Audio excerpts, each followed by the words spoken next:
Imagine a simple machine that costs less than $100, yet runs 24 hours a day, day and night, without ever stopping, quietly producing power for years, maybe even decades, without needing sunlight, without depending on wind, and without relying on expensive batteries that wear out over time. It sounds unrealistic, almost like something you'd expect from advanced future technology. But the truth is, this isn't new at all. In fact, the core idea behind it has existed for over 200 years, quietly used in remote areas, small farms, and off-grid homes where people figured out how to turn one of the most overlooked natural resources into a constant, reliable energy source. While most people today are focused on solar panels and rising energy costs, very few even realize that this alternative exists, let alone how powerful it can be when set up correctly. And in this video, I'm going to break it all down step by step so you can fully understand how it works, why it's so efficient, and whether you could actually use it yourself. So if you're serious about energy independence and want to learn something most people completely miss, make sure you watch till the end. And don't forget to subscribe to Homestead Builder for more practical, real-world solutions like this. This system is called a pico hydro generator, and by the end of this video, you're going to understand exactly how it works, why it can outperform solar in the right conditions, and how you can realistically build one yourself, even if you're starting from scratch with basic tools. But to truly understand why this works so well, you have to look beyond modern technology and go back to where this idea first began.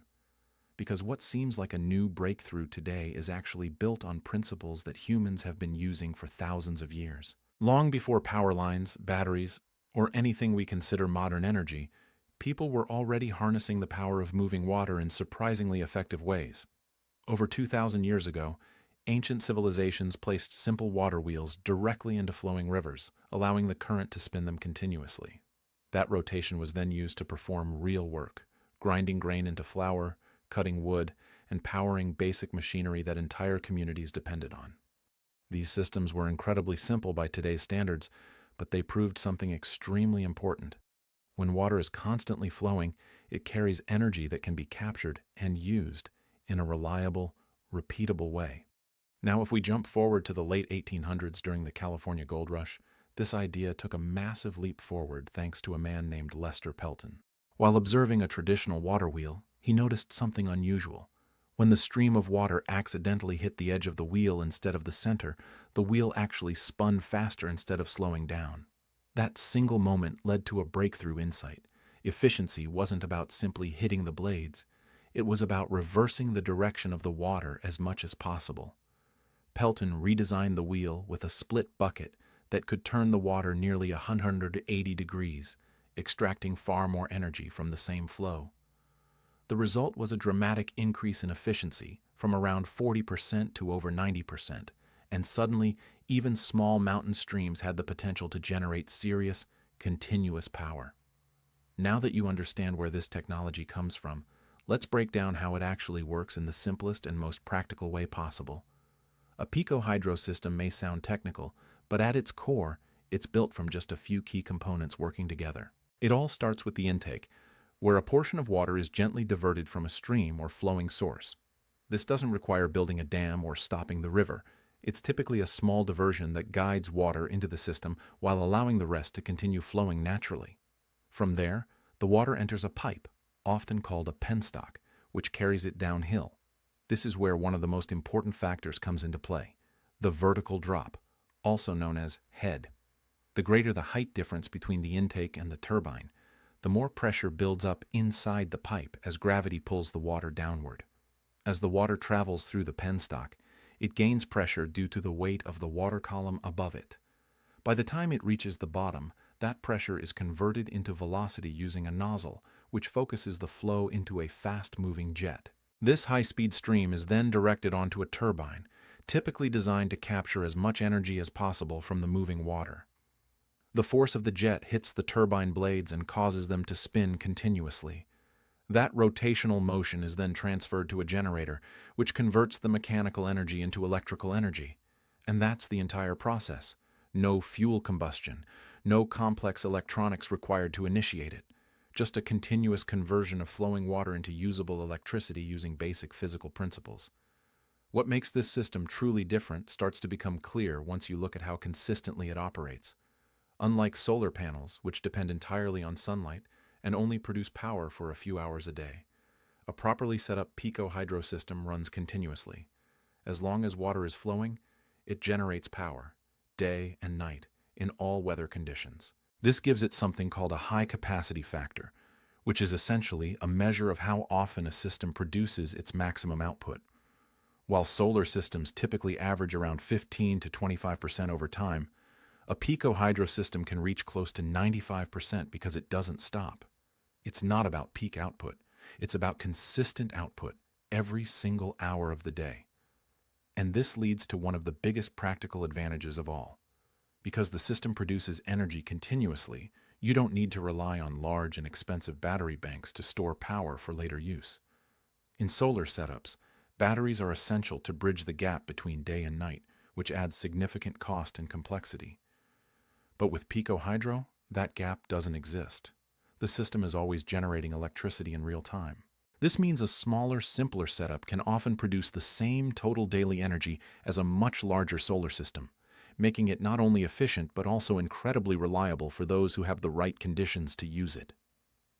As the system runs continuously, there's one critical detail that most people overlook, and it's what makes pico hydro fundamentally different from almost every other energy setup. A hydro system can't simply slow down when you don't need power, because the water keeps flowing no matter what. You can't turn down a stream the way you would reduce fuel in an engine. If you suddenly stop using electricity, that energy still has to go somewhere, otherwise pressure can build up and damage the system. This is where a key component comes in, known as an electronic load controller, or ELC.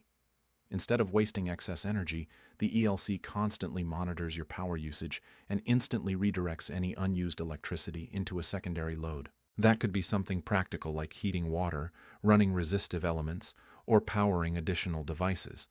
The result is a balanced system where energy is never wasted, and the turbine continues operating at a stable speed without interruption. Once you understand that, it becomes clear why this technology has been so effective in real-world conditions, especially in places where reliability matters more than anything else. This isn't just a concept or an experimental setup. It's already being used by communities around the world.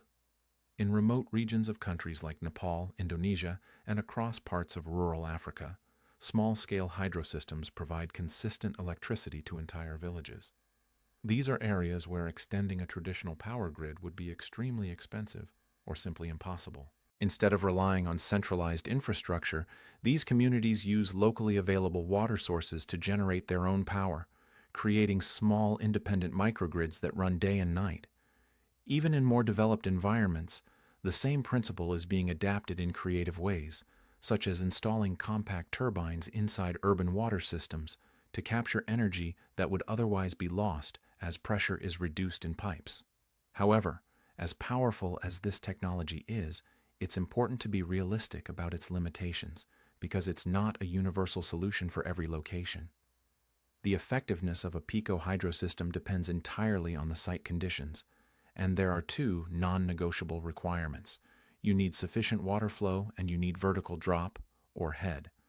Without both of these, the system simply won't produce enough energy to be worthwhile. This means that for people living in flat or dry areas, pico hydro may not be a practical option at all. Unlike solar, which can be installed almost anywhere with sunlight, hydro depends completely on the natural environment, and that's a factor you can't easily change. Beyond site requirements, there's also the reality of maintenance to consider. A hydro system is not something you install once and forget about. Because it interacts directly with natural water sources, components like the intake can become clogged with leaves, debris, or sediment, especially after storms. Pipes need to remain clear. Turbines require occasional inspection, and in colder climates, freezing can become a serious issue if not properly managed.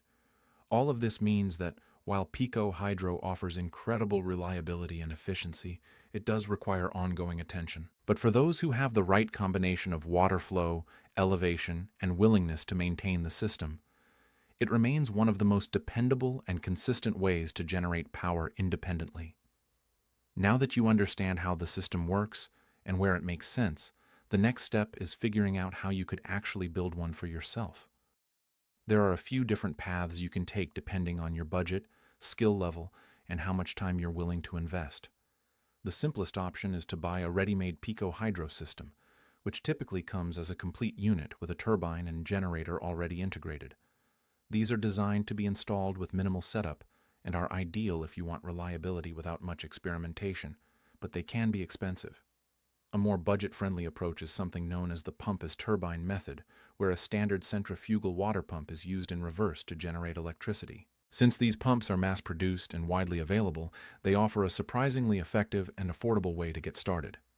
And then there's the fully DIY route, where you build your own turbine using open-source designs and commonly available materials.